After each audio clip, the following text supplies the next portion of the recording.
हरे कृष्णा। संजय जी कहते हैं कि कर्ण ने आगे कहा, पुरुष अपने मन से जिस भार को ढोने का निश्चय करता है उसमें दैव अवश्य ही उसकी सहायता करता है। मैं मन से जिस कार्यभार का वहन कर रहा हूँ उसकी सिद्धि में दृढ़ निश्चय ही मेरा सहायक है। विप्रवर, मैं श्री कृष्ण और सात्विकी सहित समस्त पांडवों को युद्ध में मारने का निश्चय करके यदि गरज रहा हूँ तो इसमें आपका क्या नष्ट हो रहा है? शरद ऋतु के बादलों के समान शूरवीर व्यर्थ नहीं गरजते।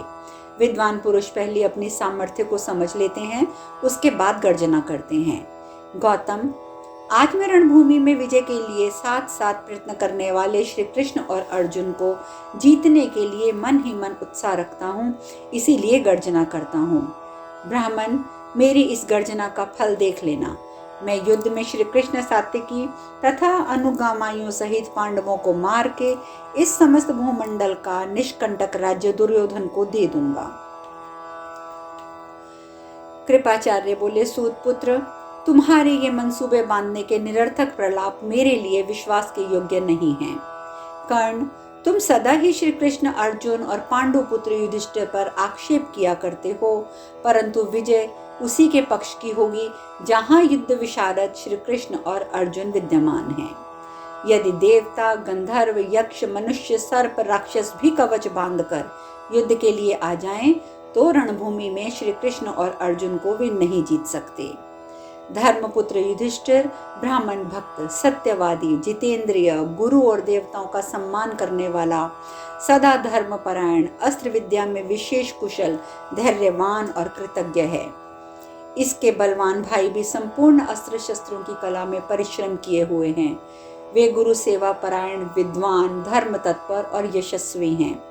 उनके संबंधी भी इंद्र के समान पराक्रमी, उनमें अनुराग रखने वाले, प्रहार करने में कुशल, जिनके नाम इस प्रकार हैं: धृष्टद्युम्न, शिखंडी, दुर्मुख पुत्र जन्मेजय, चंद्रसेन, रुद्रसेन, कीर्तिधर्मा, ध्रुव धर, वसुचंद्र, दामचंद्र, सिंहचंद्र, सुतेजन, द्रुपद के पुत्रगण तथा महान अस्त्रवेता द्रुपद, जिनके लिए शतानीक, सूर्यदत्त, श्रुतानीक, श्रुतध्वज, बलानीक, जयानीक, जयाश्रव, रथवाहन, चंद्रोदय तथा समरथ, ये विराट के श्रेष्ठ भाई और इन भाइयों सहित मत्स्य राज विराट युद्ध करने के लिए तैयार हैं। नकुल, सहदेव, द्रौपदी के पुत्र, राक्षस घटोत्कच, ये वीर जिनके लिए युद्ध कर रहे हैं, उन पांडवों की कभी कोई क्षति नहीं हो सकती। पांडु पुत्र युधिष्ठिर के ये तथा और भी बहुत से गुण हैं। भीमसेन और अर्जुन यदि चाहें तो अपने अस्त्र बल से देवता, असुर, मनुष्य, यक्ष, राक्षस, भूत, नाग, हाथियों सहित इस संपूर्ण जगत का सर्वनाश कर सकते हैं। युधिष्ठिर भी यदि रोष भरी दृष्टि से देखें तो इस भूमंडल को भस्म कर सकते हैं। कर्ण, जिनके लिए अनंत बलशाली भगवान श्री कृष्ण भी कवच धारण करने के लड़ने को तैयार हैं, उन शत्रुओं को युद्ध में जीतने का साहस तुम कैसे कर सकते हो? सूतपुत्र, तुम जो सदा समरभूमि में भगवान श्री कृष्ण के साथ युद्ध करने का उत्साह दिखाते हो, ये तुम्हारे महान यानी के अन्यान्य यानी के अक्षम्य अपराध है। संजय कहते हैं, भरत श्रेष्ठ, उनके ऐसा कहने पर राधा पुत्र कर्ण ठठहा कर हंस पड़ा और शरद्वान के पुत्र गुरु कृपाचार्य से उस समय बोला, बाबा जी, पांडवों के विषय में जो तुमने बात कही है वह सत्य है। यही नहीं, पांडवों में और भी बहुत से गुण हैं। ये भी ठीक है कि कुंती के पुत्रों को रणभूमि में इंद्र आदि देवता, दैत्य, यक्ष, गंधर्व, पिशाच, नाग, राक्षस नहीं जीत सकते। तथापि मैं इंद्र की ही दी हुई शक्ति से कुंती के पुत्रों को जीत लूंगा। ब्राह्मण, मुझे इंद्र ने वह अमोघ शक्ति दे रखी है, इसके द्वारा मैं सव्यसाची अर्जुन को युद्ध में अवश्य मार डालूंगा। पांडुपुत्र अर्जुन के मारे जाने पर उसके बिना उसके सहोदर भाई किसी तरह भी इस पृथ्वी का राज्य नहीं भोग सकेंगे। गौतम, उन सब के नष्ट हो जाने पर बिना किसी प्रयत्न के ही ये समुद्र सहित सारी पृथ्वी कौरवराज दुर्योधन के वश में हो जाएगी। गौतम, इस संसार में सुनीतिपूर्ण प्रयत्नों से सारे कार्य सिद्ध होते हैं, इसमें संशय नहीं है। इस बात को समझकर ही मैं गर्जना करता हूँ। तुम तो ब्राह्मण और उसमें भी बूढ़े, तुम में युद्ध की शक्ति नहीं है, इसके सिवा तुम कुंती के पुत्रों पर स्नेह रखते हो, इसीलिए मोहवश मेरा अपराध कर रहे हो। दुर्बुद्धि ब्राह्मण, यदि यहाँ पुनः इस प्रकार मुझे अप्रिय लगने वाली बात बोलोगे तो मैं अपनी तलवार उठाकर तुम्हारी जीभ काट लूंगा। ब्राह्मण दुर्मते, तुम तो युद्ध स्थल में समस्त कौरव सेनाओं को भयभीत करने के लिए पांडवों के गुणगान करना चाहते हो। उसके विषय में जो मैं यथार्थ बात कह रहा हूँ उसे भी सुन लो।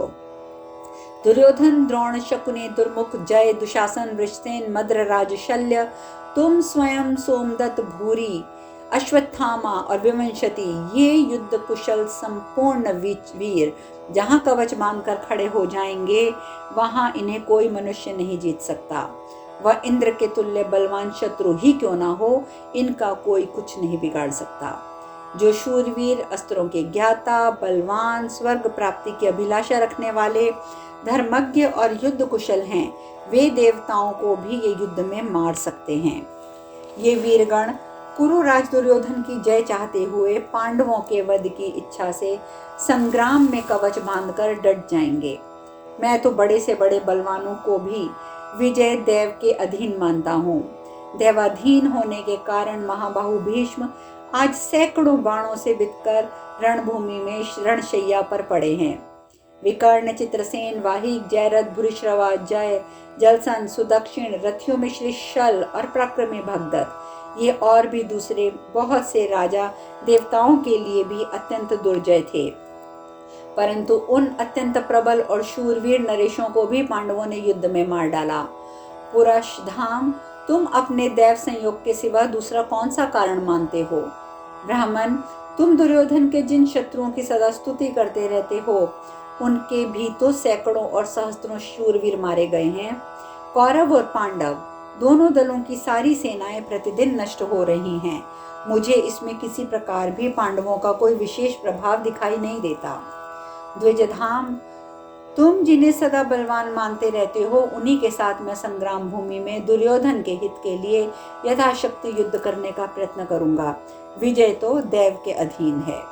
इस प्रकार श्री महाभारत द्रोण पर्व के अंतर्गत घटोत्कच पर्व में रात्रि युद्ध के प्रसंग में कृपाचार्य और कर्ण का विवाद विषयक 198वां अध्याय पूर्ण हुआ।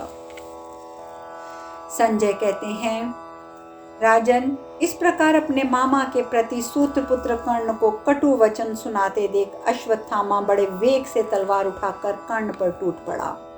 जैसे सिंह मत वाले हाथी पर झपटता है, उसी प्रकार अत्यंत क्रोध में भरे हुए द्रोण कुमार अश्वत्थामा ने कुरुराज दुर्योधन के देखते देखते कर्ण पर आक्रमण किया।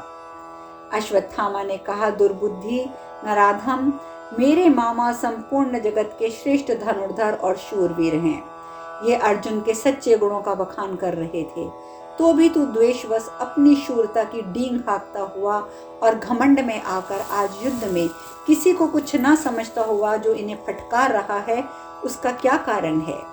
जब युद्ध स्थल में गांडीवधारी अर्जुन ने तुझे परास्त करके तेरे देखते देखते जयद्रथ को मार डाला, उस समय तेरा पराक्रम कहाँ था? तेरे वो अस्त्र शस्त्र कहाँ चले गए थे? सूतधाम, जिन्होंने सम्रांगण में पहले साक्षात महादेव जी के साथ युद्ध किया है, उन्हें केवल मनोरथों द्वारा जीतने की तू व्यर्थ इच्छा प्रकट कर रहा है।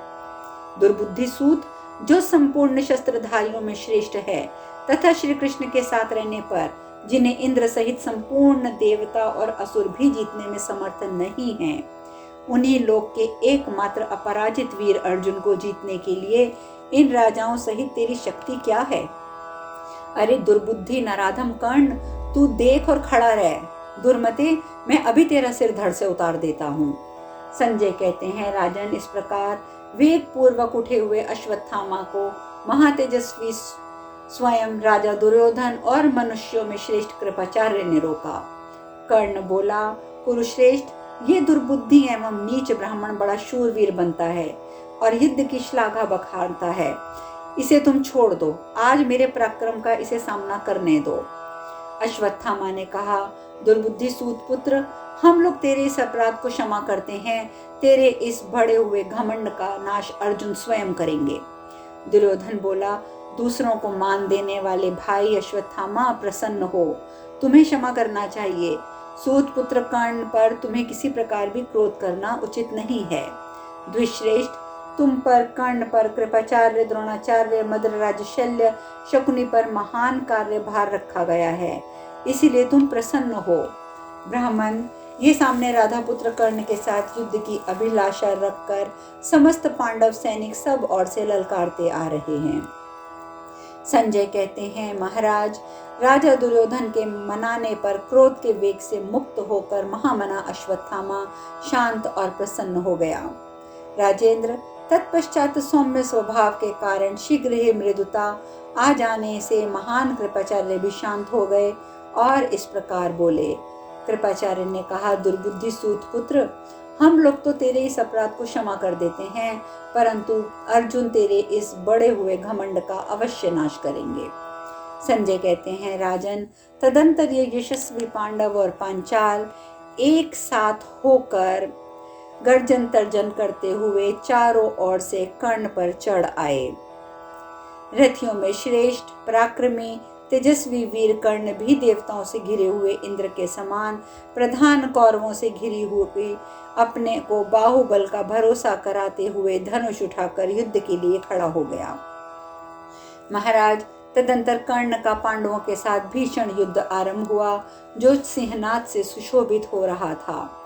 यशस्वी पांडव और पांचालों ने महाबाहु कर्ण को देखकर उच्च स्वर में कहना आरंभ किया, कहाँ है कर्ण? ये कर्ण है, दुराधाम नराधम कर्ण, इस महायुद्ध में खड़ा रहे, हमारे साथ युद्ध कर। दूसरे लोगों ने राधा पुत्र कर्ण को देखकर क्रोध से लाल लाल आंखें करके कहा, समस्त श्रेष्ठ राजा मिलकर इस घमंडी और मूर्ख सूत पुत्र को मार डालें, इसके जीने से कोई लाभ नहीं है। ये पापात्मा पुरुष सदा कुंती कुमारों के साथ वैर रखता है। दुर्योधन की राय में रहकर इसकी सारी जड़ें अनर्थकों की बनी हुई हैं, अतः इसे मार डालो। ऐसा कहते हुए समस्त क्षत्रिय महारथी पांडु पुत्र युधिष्ठिर से सूत पुत्र के वध के लिए प्रेरित हो बाणों की भारी वर्षा द्वारा उसे आच्छादित करते हुए उस पर टूट पड़े। उन समस्त महारथियों को इस प्रकार धावा करते देख सूत पुत्र के मन में ना तो व्यथा हुई ना त्रास हुआ। प्रलय काल के समान उस सैन्य सागर को उमड़ा हुआ देखकर संग्राम में पराजित न होने वाले बलवान, शीघ्रधारी और महान शक्तिशाली कर्ण ने आपके पुत्रों को प्रसन्न करने की इच्छा से बाण समूहों की वर्षा करके सब ओर से शत्रुओं को रोक लिया। तदंतर सैकड़ों सहस्त्रों नरेशों ने अपने धनुषों को कंपित करते हुए बाणों की वर्षा से कर्ण की भी प्रगति को रोक दिया। जैसे दैत्यों ने इंद्र के साथ संग्राम किया था, उसी प्रकार वे राजा लोग राधा पुत्र कर्ण के साथ युद्ध करने लगे। प्रभु, राजाओं द्वारा की हुई उस बाण वर्षा को कर्ण ने अपने बाणों की भारी वृष्टि करके सब और बिखेर दिया। वहां हमने सूतपुत्र कर्ण की अद्भुत फूर्ति देखी। राजाओं के उस बाण समूह का निवारण करके राधा पुत्र कर्ण ने उनके रथ के जुओं, ईशादंडों, छत्रों, ध्वजाओं, घोड़ों पर अपने नाम खुदे हुए भयंकर बाणों द्वारा प्रहार किया। तत्पश्चात कर्ण के बाणों से पीड़ित व्याकुल हुए राजा लोग सर्दी से कष्ट पाने वाली गायों के समान इधर उधर चक्कर काटने लगे। कर्ण के बाणों की चोट खा खा कर मरने वाले घोड़ों, हाथियों और रथियों के झुंड हमने वहां देखे। राजन, युद्ध में पीठ न दिखाने वाले शूरवीरों के कट कट कर गिरे हुए मस्तकों और भुजाओं को वहां की सारी भूमि ने पाट लिया। कुछ लोग मारे गए थे, कुछ मारे जा रहे थे और कुछ लोग सब ओर से पीड़ा से करा रहे थे। इससे वह युद्ध स्थल यमपुरी के समान भयंकर प्रतीत होता था। उस समय राजा दुर्योधन ने कर्ण का पराक्रम देखकर अश्वत्थामा के पास पहुंचकर ये बात कही। रणभूमि में वह कवचधारी कर्ण समस्त राजाओं के साथ अकेला ही युद्ध कर रहा है। देखो, कर्ण के बाणों से पीड़ित हुई ये पांडव सेना कार्तिकेय के द्वारा नष्ट की हुई असुर वाहिनी के समान भागी जा रही है। बुद्धिमान कर्ण के द्वारा रणभूमि में पराजित हुई सेना को देखकर सूत पुत्र का वध करने की इच्छा से अर्जुन आगे बढ़े जा रहे थे। अतः हम लोगों के देखते देखते युद्ध में पांडु पुत्र अर्जुन जैसे ही महारथी सूत पुत्र को ना मार सकें वैसी नीति काम में लेने लगे। तब दैत्य सेना पर आक्रमण करने वाले इंद्र के समान अर्जुन को कौरव सेना की ओर आते देख अश्वत्थामा, कृपाचार्य, शल्य तथा महारथी कृतवर्मा सूत पुत्र की रक्षा करने की इच्छा से अर्जुन का सामना करने के लिए आगे बढ़े। राजेंद्र, उस समय वृतासुर पर चढ़ाई करने वाले इंद्र के समान पांचालों से घिरे हुए अर्जुन ने कर्ण पर धावा किया। यह सब सुनकर धृतराष्ट्र ने पूछा, सूत, काल, अंतक और यम के समान क्रोध में भरी हुई अर्जुन को देखकर वे कर्तन कर्ण ने उन्हें किस प्रकार उत्तर दिया, कैसे उनका सामना किया। संजय, उस समय अपने सदा के लिए अत्यंत वैरी अर्जुन को सहसा सामने पाकर सूर्यपुत्र कर्ण ने उन्हें किस प्रकार उत्तर देने का निश्चय किया। संजय कहते हैं, राजन, जैसे एक हाथी को आते देखकर दूसरा हाथी उसका सामना करने के लिए आगे बढ़े, उसी प्रकार पांडुपुत्र धनंजय को आते देखकर कर्ण बिना किसी घबराहट के युद्ध में उसका सामना करने के लिए आगे बढ़ा। वेग से आते हुए वे कर्तन कर्ण को अर्जुन ने अपने सीधे बाणों से आच्छादित कर दिया और कर्ण ने भी अर्जुन को अपने बाणों से ढक दिया। पांडुपुत्र अर्जुन ने पुनः बाणों के जाल से कर्ण को आच्छादित किया। शत्रु को संताप देने वाले महाबली अर्जुन कर्ण की फुर्ती को कभी सहते थे और कभी नहीं सह पाते थे। उन्होंने सूतपुत्र कर्ण को शिला पर तेज किए हुए स्वच्छ अग्रभाग वाले 300 बाण मारे। इससे कुपित होकर हुए पराक्रमी और बलवान अर्जुन ने हंसते हुए और एक नाराज नामक बाण से कर्ण की बाएं भुजा के अग्रभाग में भी चोट पहुंचा दी। उस बाण से घायल हुए कर्ण के हाथ से धनुष छूटकर गिर पड़ा। फिर आधे निमेष में ही उस महाबली वीर ने पुनः धनुष लेकर सिद्धस्त योद्धा की भांति बाण समूहों की वर्षा से अर्जुन को ढक दिया। भरत, सूतपुत्र द्वारा की हुई उस बाण वर्षा को अर्जुन ने मुस्कुराते हुए अपने बाणों की वृष्टि से नष्ट कर दिया। अब शेष कथा कल। हरे कृष्णा।